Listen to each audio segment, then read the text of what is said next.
The adrenaline of the skirmish begins to ebb, replaced by a rhythmic pulse in your veins that feels far more intimate. You let your blade slide home into its sheath with a metallic snick that echoes off the canyon walls. Stepping closer to Yusef, you ignore the dizzying drop beneath the stone bridge, focusing instead on the way the twilight air softens his features. I couldn't have held it without you at my back. Yusef doesn't look away. The green of his eyes seems to deepen in the fading light, reflecting a mix of relief and something more fervent. He reaches out, his fingers brushing against the olive-green fabric of your cloak before settling briefly on your shoulder. The warmth of his hand seeps through the leather of your corset, a steadying presence in the howling wilderness. You underestimate yourself, Wyndra. You are the fire this broken world needs to keep from freezing over. I am merely the one lucky enough to be standing near the flame. He lets his hand linger a moment too long for mere comradeship, his thumb tracing the edge of your cloak's collar. The wind picks up again, tugging at his maroon robes and your dark hair, but for a heartbeat, the distance between you feels much smaller than the span of the bridge. A poet and a swordsman. The Duke's men never stood a chance against that combination. He laughs softly, the sound rich and warm against the cold mountain air. He begins to pull his hand back, but his gaze remains fixed on yours, searching for a sign of what comes next. The danger of the scouts has passed, leaving a heavy, expectant silence between you. The high spire feels less like a battlefield and more like a sanctuary above the clouds. Yusef waits, his breath hitching slightly as he watches your expression.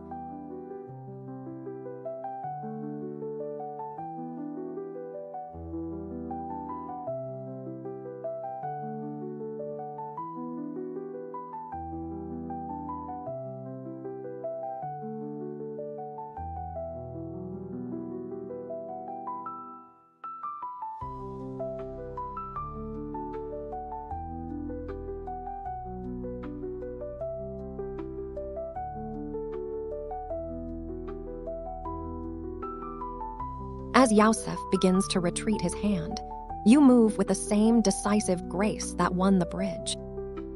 You reach up, your fingers wrapping around his wrist and pressing his palm back against your shoulder. The contrast is sharp, the rough, travel-worn leather of your gear against the warmth of his skin.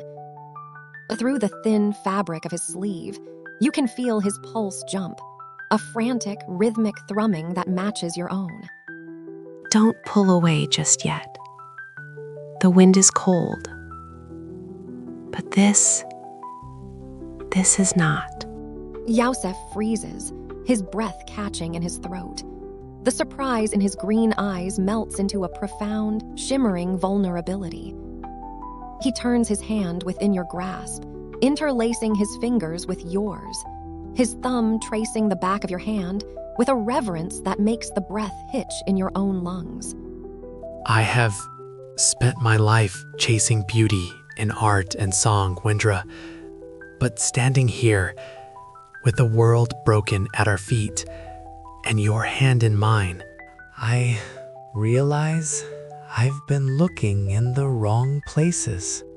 He steps closer, closing the final gap until the scent of exotic spices and sandalwood from his robes envelopes you, masking the metallic tang of the mountain air. He tilts his head, his gaze dropping to your lips for a fraction of a second before returning to your eyes, asking a silent, weighted question. The high spire sways gently beneath you, a cradle of stone suspended between the stars and the abyss. The threat of the Duke's men feels a lifetime away, replaced by the heat radiating between the two of you. Yusef's hand trembles slightly in yours, not from fear, but from the sheer intensity of the moment.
You let out a long, shaky breath you didn't realize you were holding. Instead of a bold advance, you lean forward, resting your forehead against the ornate embroidery of Yusef's vest. The silk is cool against your skin, but the heat of his body radiates through, a grounding force amidst the swirling mountain mists. You can hear it then, the rapid, frantic thudding of his heart slowing down, syncing with the steadier rhythm of your own. Just for a moment, let the world stay still. Yusef lets out a soft, jagged sigh, his chin resting gently atop your head. His arms wrap around you, his touch light at first, then firming into a protective embrace that shields you from the biting wind of the crags. One of his hands moves to the back of your hair, his fingers threading through the short, dark strands with a tenderness that makes your eyes flutter shut. As long as you need, Wyndra. The mountains can wait. The throne can wait. The bridge sways, but you no longer feel the vertigo. Wrapped in the scent of sandalwood and the steady rise and fall of his chest, the weight of your lineage feels lighter. For a few heartbeats, you aren't a fugitive heir or a warrior. You are simply a woman finding warmth in the arms of a man who truly sees her. Whatever we find in the Iron Peaks, we find it together. I am yours, in this life and whatever follows. He pulls back just enough to look down at you, his hands still resting on your waist. His green eyes are dark with an affection that feels more solid than the stone beneath your feet. The twilight has turned to a deep, starry velvet, and the path ahead remains long, but the cold seems unable to reach you here.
You let out a soft, playful huff against his chest before pulling back just enough to look up at him.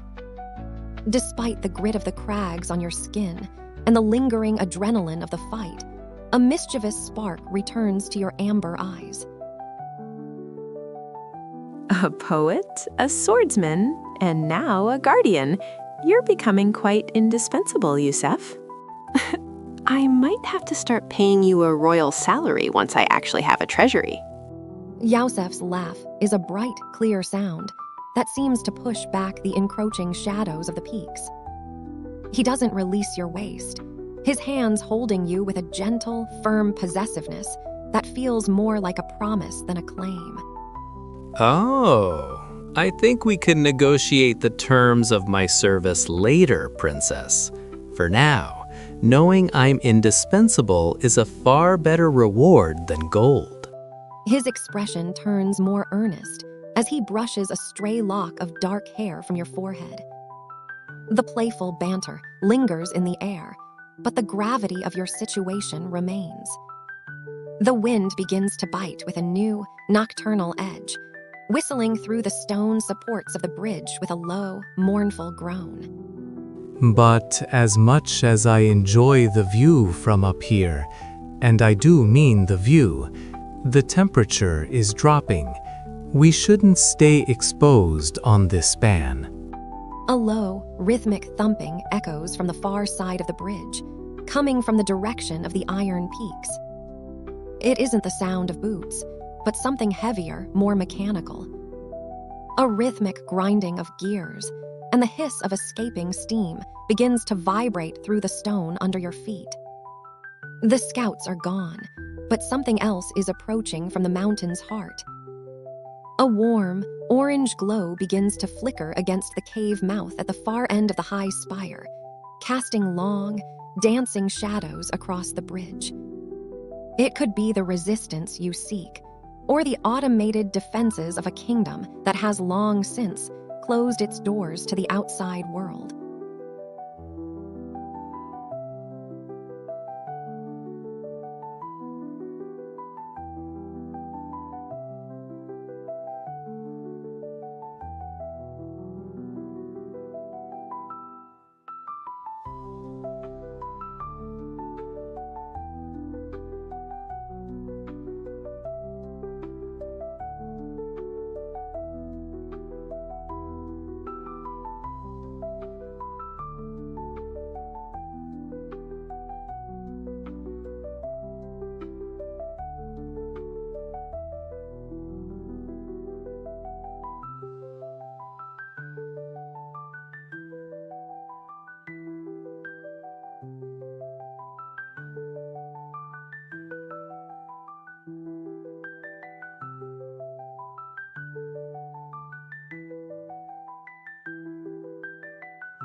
The mechanical grinding grows louder, a rhythmic clanking that vibrates through the soles of your boots. You step to the very edge of the stone bridge, where it meets the solid rock of the iron peaks, your hand remaining on the hilt of your sword. Yusef stands at your shoulder, his curved blade held in a low, defensive guard. The orange glow intensifies, revealing thick plumes of white steam billowing from the tunnel ahead. Identify yourselves. We seek the Iron Peak's resistance. We are not your enemies, but we will not be moved. The steam parts with a sudden, forceful hiss. Out of the orange-lit gloom emerges a massive, hulking figure. It stands nearly 7 feet tall, its body encased in heavy, overlapping plates of blackened iron and brass. This is no man in armor. It is a construct of hissing pistons and glowing furnace vents. Perched atop the iron giant's shoulder is a woman with goggles pushed up onto her forehead, her face smeared with soot and grease. Resistance? That's a dangerous word to go shouting into a mountain that likes its silence, traveler. The iron giant comes to a halt, the bridge groaning under its immense weight. Its face is a smooth iron plate with a single, horizontal slit that glows with a dim, smoldering amber. I'm Cora, and Big Red here doesn't like strangers much. Give me one good reason why I shouldn't have him toss you back into the crags. Cora crosses her arms, looking down at you from her mechanical perch. Behind her, the tunnel reveals a glimpse of a bustling forge, the first sign of the civilization you've been searching for. She doesn't seem to be a friend of the Duke, but she clearly isn't handing out invitations to his enemies either.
The iron construct's furnace vents flare with a sudden, intense heat, the orange light reflecting off the metallic surface of your leather corset. You don't retreat. Instead, you square your shoulders, your amber eyes locking onto the soot-streaked woman atop the machine. Behind you, Yosef shifts his weight, his blade held ready, his presence a silent anchor of support. We've just fought off a squad of the Duke's men. If you want us gone, you'll have to fight us too. We didn't survive the Whispering Crags to be bullied at the door by a pile of scrap metal.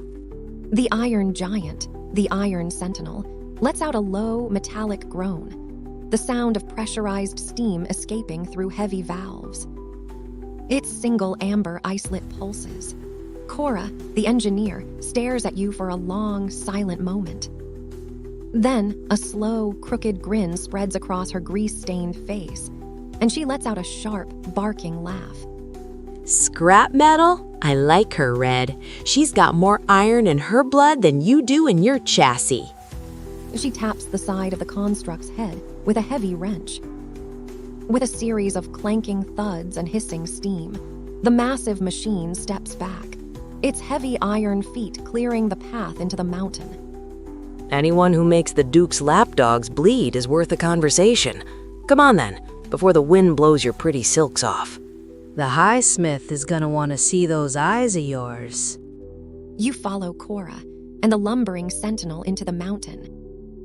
The transition is jarring. The biting cold of the peaks is instantly replaced by a wall of sweltering, industrial heat. The Great Forge is a cathedral of industry, where the remnants of Aurelian engineering have been kept alive and weaponized. Cora hops down from the sentinel's shoulder as it settles into a docking station. She wipes her hands on a rag and gestures toward a raised platform where a massive man with a silver beard is hammering a glowing piece of steel. This is the heart of the Resistance, a place of fire and iron that could turn the tide of your war if you can convince them to follow a queen without a kingdom.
The oppressive heat of the forge is a physical weight, but it feels far more welcoming than the killing chill of the mountain pass.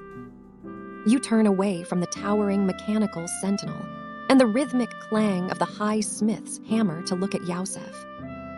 He stands amidst the swirling embers and steam, his exotic maroon robes looking remarkably out of place in this cavern of soot and iron. You reach out, your thumb gently brushing a dark smudge of coal dust from his high cheekbone. Your touch lingers for a second, a soft contrast to the harsh, industrial environment surrounding you. Still think the view is better out on the bridge? Yosef's green eyes crinkle at the corners, and he catches your hand as you pull it away, pressing a brief, warm kiss to your knuckles despite the soot on your fingers. The company makes the view, Wyndra. Though I must admit, I prefer the smell of wood smoke to the smell of grease. Still, it is a vast improvement over being shot at. If you two are done with the flirting, we've got actual work to do. My forge master doesn't like people standing around looking pretty while the Duke is breathing down our necks. Cora leads you deeper into the cavern. The scale of the operation is staggering. Rivers of molten metal flow through stone channels, and massive pistons driven by steam and magic hammer out plates of blackened iron. It is the heart of a war machine, hidden deep within the rock. We've been preparing for a long time, but we're short on the one thing that matters, a leader who can unite the free cities. The Highsmith is a stubborn old mule. He'll want to know if you're a real queen or just another refugee with a fancy name. Cora stops at the edge of the central platform.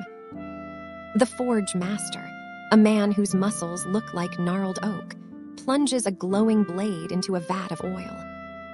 The resulting hiss fills the air with a thick, acrid cloud. He turns, his eyes hard and calculating as they land on you.